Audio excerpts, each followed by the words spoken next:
lebih pada masyarakat. Namun karena ada beberapa masyarakat yang merasa tertipu dengan para dukun tersebut, mereka pun dilaporkan ke pihak yang berwajib dan berakhir di dalam dinginnya sel penjara. Karena ulah para dukun itu sendiri, masyarakat pun memberikan julukan sebagai dukun palsu. Meski telah lama berlalu, kita mungkin penasaran bagaimana kabar terbaru dari para dukun tersebut. Dan berikut kabar terbaru para tokoh kasus dukun palsu yang pernah menghebohkan Indonesia. Eyang Subur. Di tahun 2013 silam, sosok Eyang Subur pernah menjadi sorotan yang menghebohkan tanah air. Saat itu, Eyang Subur dituduh melakukan praktik perdukunan dan penyimpangan dari agama Islam.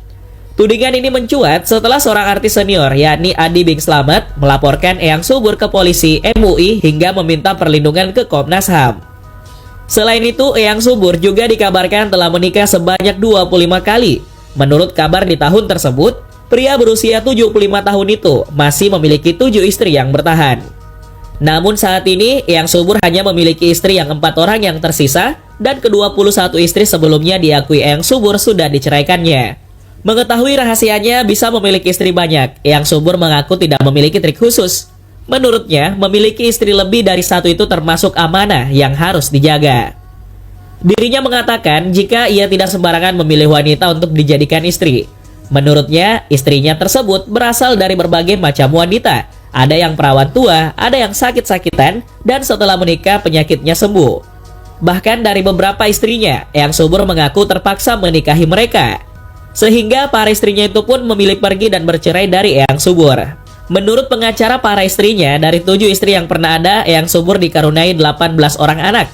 Namun setelah lama tidak terdengar lagi beritanya, Eyang Subur beralih profesi sebagai YouTuber. Setelah perseteruan sengitnya dengan Adi Bing Slamet dan mantan muridnya, Eyang Subur langsung menghilang. Selama bertahun-tahun, Eyang Subur tidak pernah muncul lagi ke permukaan dan justru banting setir menjadi seorang YouTuber. Dikatakan jika ia memiliki akun YouTube bernama Eyang Subur Official yang dibuat pada tahun 2019 lalu.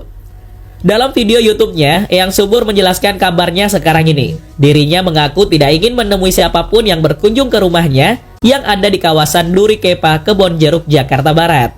Hal ini ia sampaikan karena jika ada tamu yang datang ke kediamannya akan membuatnya pusing. Eyang Subur pun ingin menikmati masa tuanya bersama 4 istri dan 18 anaknya. Selain itu, Eyang Subur juga mengatakan kalau ia tidak ingin menambah dosa lagi. Di hari tuanya, Eyang Subur hanya ingin bersantai-santai menikmati kehidupan. Hal itu tercermin dari akun YouTube-nya. Eyang Subur banyak melampirkan deretan album yang dinyanyikan olehnya.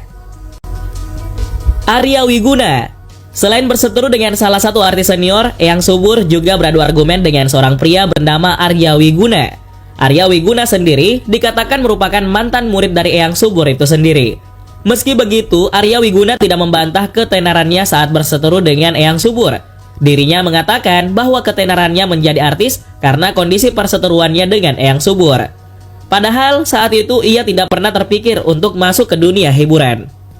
Dalam sebuah wawancara, ia mengatakan, jika artis itu ada 2 macam. Satu karena kondisi memang orang tersebut mau jadi artis, dan ada juga yang memang kondisi yang memaksa orang tersebut jadi artis. Selain itu, ia juga mengatakan jika ia termasuk dalam kondisi yang kedua.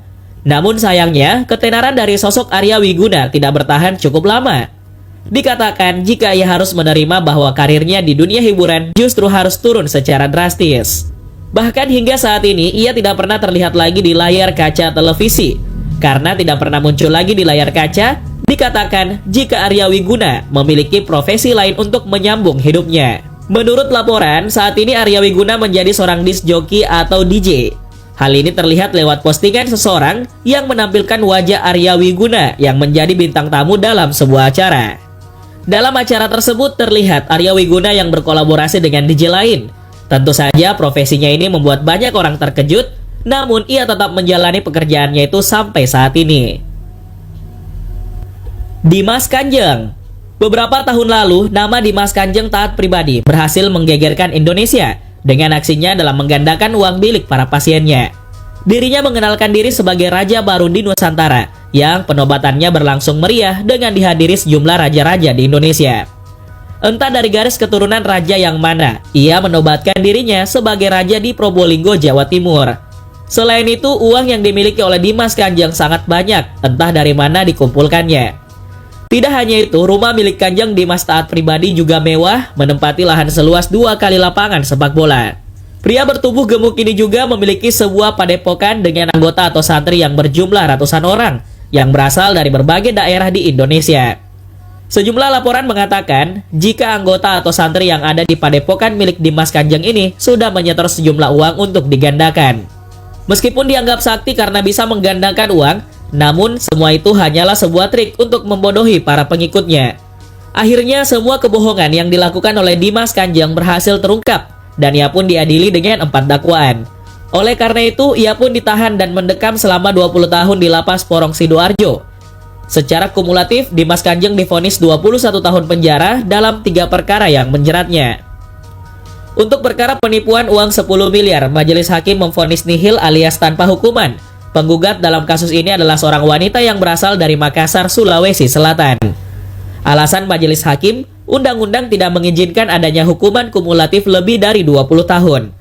Sementara itu, Dimas Kanjeng merasa bersyukur atas vonis nihil dari majelis hakim Pengadilan Negeri Surabaya. Dalam perkara penipuan 10 miliar rupiah, Ketua Majelis Hakim secara sah dan meyakinkan bahwa Dimas Kanjeng telah melakukan tindak pidana sesuai pasal 378 KUHP tentang penipuan. Namun, hakim memvonisnya dengan vonis nihil karena Dimas telah secara akumulatif menerima hukuman penjara selama 20 tahun. Selain perkara penipuan 10 miliar rupiah, Dimas Kanjeng juga divonis 18 tahun penjara atas perkara pembunuhan terhadap Abdul Ghani, yaitu anak buahnya, di Pengadilan Negeri Probolinggo, plus tambahan 2 tahun penjara atas perkara penipuan lainnya. Berdasarkan hal tersebut, majelis hakim di Pengadilan Negeri Surabaya memberi vonis nihil kepada Dimas Kanjeng. Menurut Ketua Majelis Hakim, hal tersebut sesuai undang-undang yang melarang memberikan hukuman secara kumulatif melebihi dari 20 tahun. Di saat sidang pemeriksaan saksi, salah satu pengikut Dimas Kanjeng mengatakan bahwa junjungannya tidak hanya mengeluarkan uang dari balik jubahnya, namun juga menu makanan seperti rawon, bakso, hingga soto. Mendengar kesaksian tersebut, Ketua Majelis Hakim berencana akan meminta Dimas Kanjeng memperagakan keahlian tersebut dalam sidang. Sayangnya sidang dibatalkan karena Dimas Kanjeng saat itu sedang sakit di rumah tahanan. Gatot Brajamusti. Beberapa tahun lalu, sosok pria bernama Gatot Brajamusti yang berprofesi sebagai pemain film dan guru spiritual berhasil menghebohkan tanah air. Hal ini karena ia disangkut pautkan dengan sejumlah artis senior lain seperti Reza Artamevia dan Elma Theana. Dikatakan jika sosok Gatot Brajamusti tersandung beberapa kasus seperti narkoba, senjata api ilegal, dan kepemilikan satwa langka. Selain itu, Gatot Brajamusti juga dijerat dengan kasus pelecehan seksual. Dirinya ditangkap polisi bersama penyanyi Reza Artamevia di Mataram, Nusa Tenggara Barat di tahun 2016. Ketika ditangkap, Gatot Brajamusti baru terpilih kembali sebagai Ketua Umum Parvi. Saat penangkapan dilakukan, Gatot Brajamusti diketahui memiliki dan memakai narkotika jenis sabu-sabu. Meskipun begitu, Gatot Brajamusti divonis hukuman atas 2 kasusnya, yakni kasus narkoba di Pengadilan Mataram dengan vonis selama 10 tahun dan kasus pelecehan seksual dengan vonis 9 tahun penjara. Dalam keempat kasusnya, jika ditotalkan, Gatot harus menjalani hukuman penjara selama 8 tahun yang divonis hakim dalam rentetan waktu sejak tahun 2016. Di awal Juli tahun 2018, ketika menjalani sidang di Pengadilan Negeri Jakarta Selatan, Gatot Brajamusti pernah terlihat dibantu kursi roda. Saat itu pergerakannya sudah tidak sempurna dan harus dibantu oleh kursi roda. Untuk menghadiri persidangannya di Pengadilan Negeri Jakarta Selatan, Gatot Brajamusti harus dibawa menggunakan ambulans dari LP Cipinang. Selain itu, Gatot Brajamusti juga sudah mendapatkan perawatan intensif di Rumah Sakit Pengayoman Cipinang karena stroke dan vertigo. Setelah beberapa tahun di dalam penjara, Gatot Brajamusti menderita penyakit stroke yang cukup parah. Selain itu, ia juga mengidap beberapa penyakit berbahaya lain seperti gula darah tinggi dan hipertensi. Setelah menderita beberapa penyakit tersebut, sosok Gatot Brajamusti dinyatakan meninggal dunia. Kepala bagian humas dalam penjara menceritakan kronologi meninggalnya pemain film dan guru spiritual satu ini. Dikatakan jika Gatot Brajamusti dinyatakan meninggal dunia di RSU Pengayoman Cipinang, Jakarta Timur. Kepala bagian humas penjara mengatakan jika Gatot Brajamusti kondisinya menurun semenjak terkena stroke setahun belakangan ini di dalam penjara. Selain itu, ia juga menambahkan jika sebelum menghembuskan nafas terakhir, Kondisi Gatot sangat menurun ketika sedang mendapatkan perawatan intensif dari tim medis Lapas Kelas 1A Cipinang, Jakarta Timur. Selama setahun, mantan ketua Parvi itu mendapatkan perawatan intensif dari tim medis Lapas Cipinang. Kepala Bagian Humas Penjara juga menegaskan kalau Lapas Cipinang tidak berhenti melakukan perawatan kepada Gatot Brajamusti selama sakit.